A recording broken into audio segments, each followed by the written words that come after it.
Assalamualaikum anak-anak.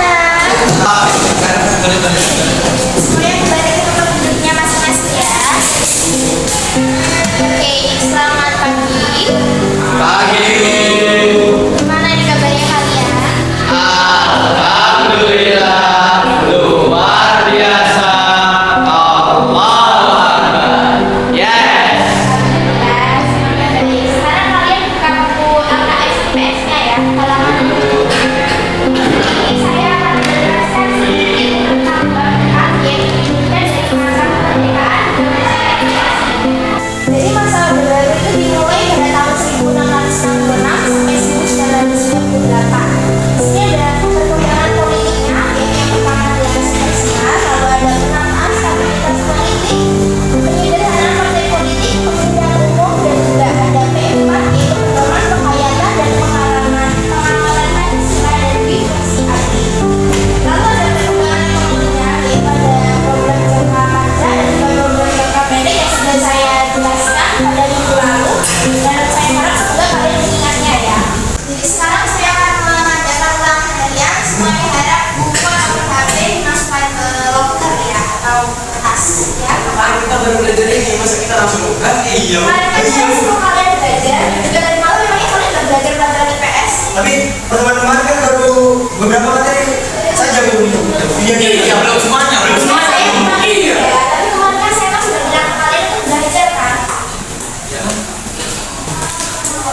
Sekarang bukunya harap ditaruh di locker. Ya.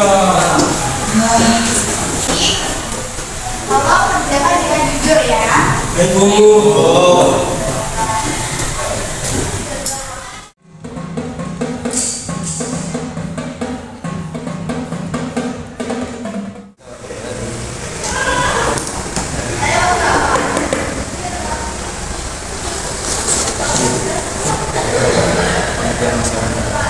Pengertian masyarakat Orde Baru adalah sebutan bagi masa pemerintahan Presiden Soeharto Indonesia.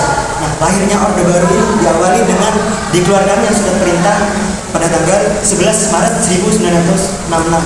Nah, masa Orde Baru sendiri ini berlangsung dari tahun 1966 sampai dengan 1998. Itu aja, Bro. Ya, yuk. Coba sebutkan perkembangan politik pada masa Orde Baru. Tadi malam aku belajar apa ya? Perkembangan politik pada masa Orde Baru, yaitu ada super semar dan penataan stabilitas politik.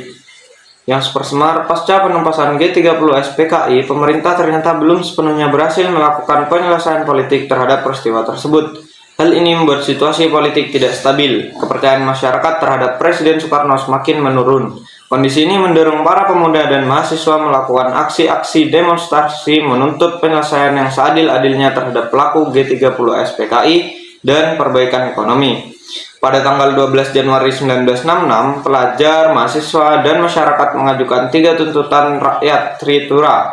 Isi Tritura tersebut yaitu yang pertama bubarkan PKI, kedua bersihkan kabinet Dwi Kora dari unsur-unsur gerakan 30 September, yang ketiga turunkan harga.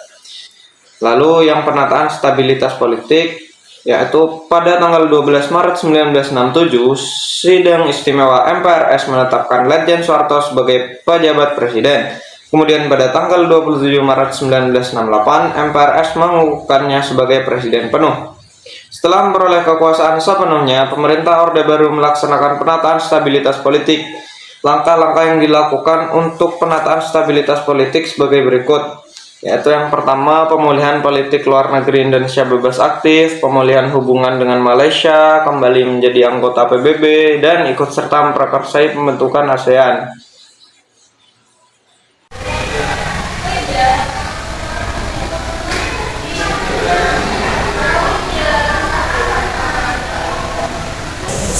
Persemar, penataan stabilitas politik, terus apa lagi?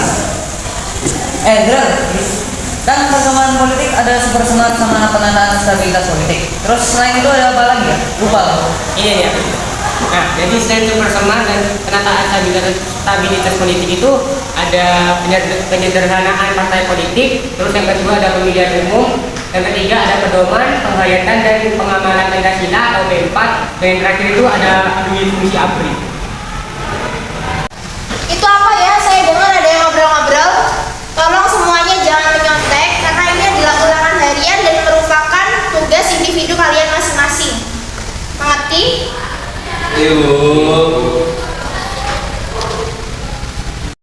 10 detik kemudian. Baik semuanya, waktu pengerjaan tangannya sudah habis. Tolong dikumpulkan. Tadi bisa diambil nggak itu kertasnya teman-temannya? Dikumpulkan ke saya.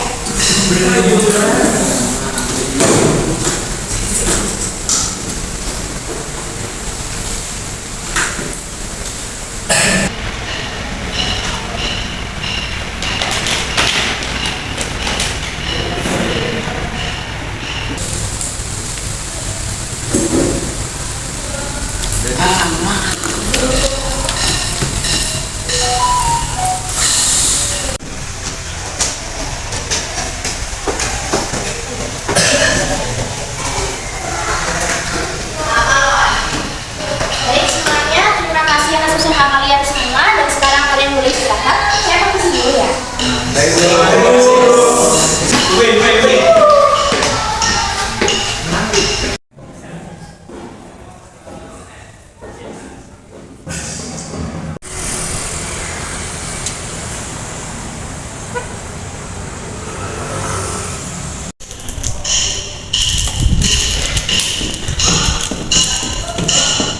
Ini susu piron. Ini 65. Beli di mana? Tadi beli di kopi. Oh, udah nanti dah. Oh iya, tadi yang nomor 5 yang tentang perkembangan ekonomi itu kamu jawab gimana? Oh, ini loh aku tahu bukunya. Untuk perkembangan ekonomi yang aku jawab tadi itu program ekonomi pemerintah lebih banyak tertuju kepada upaya penyelamatan ekonomi nasional. Nah, terutama upaya mengatasi inflasi, penyelamatan keuangan negara, dan juga pengamanan kebutuhan pokok rakyat. Nah, setelah itu program yang dapat terlaksana dan berhasil itu terbagi menjadi dua, yaitu program jangka pendek. Untuk program jangka pendek dalam rangka penyelamatan ekonomi nasional diwujudkan dengan stabilisasi dan rehabilitas ekonomi. Nah, untuk program jangka panjang yang dilaksanakan oleh pemerintah Orde Baru diwujudkan dengan pelaksanaan rencana pembangunan jangka panjang selama 25 tahun. Oh iya, Dit. Tadi nomor 6 aku bingung. Tadi pokoknya soalnya itu tentang kehidupan masyarakat Indonesia pada masa Orde Baru. Itu ya apa, Dit? Aku kayaknya gak ada di buku pas aku pelajarin. Ada kok ini di halaman berapa ini? 74, yaitu kehidupan sosial pada masa Orde Baru, yaitu pemerintah berhasil mewujudkan stabilitas politik dan menciptakan suasana aman bagi masyarakat Indonesia. Salah satu program-program untuk perbaikan kesejahteraan rakyat yang dilaksanakan pada masa Orde Baru yaitu seperti transmigrasi atau perpindahan penduduk dari suatu pulau ke pulau lain. Kemudian ada program keluarga berencana yaitu dengan hanya 2 anak saja yang cukup. Kemudian yang terakhir yaitu puskesmas dan posyandu. Oh iya, Dit. Tadi ada pendidikan sama kebudayaan juga kan? Iya. Oi Dan, gini. Olah, nyantai. Ini loh, sekarang lagi bahas-bahas UNHAR. Dan aku mau nanya, yang tadi kan ada tentang ini kan, tentang yang Orde Baru program-programnya itu. Nah, nomor 7. Nah, aku mau nanya, kamu ikut di LKS apa paket? Masih pendidikan digital. Nah, iya. Nah, iya, yang ada di LKS ini ada 4. Yang pertama ada instruksi presiden atau Impres pendidikan dasar. Adanya instruksi presiden ini membuat jumlah sekolah dasar meningkat pesat. Tercatat pada periode 1993 hingga 1994 hampir 150.000 unit SD Impres telah dibangun. Yang kedua, ada program pemberantasan buta huruf yang dimulai pada tanggal 16 Agustus 1978. Yang ketiga, ada program wajib belajar yang dimulai pada tanggal 2 Mei 1984. Kemudian ada program gerakan nasional orang tua asuh. Oh alah, iki yo, aku salah deh. Ding, pernah menang tahun nih mau?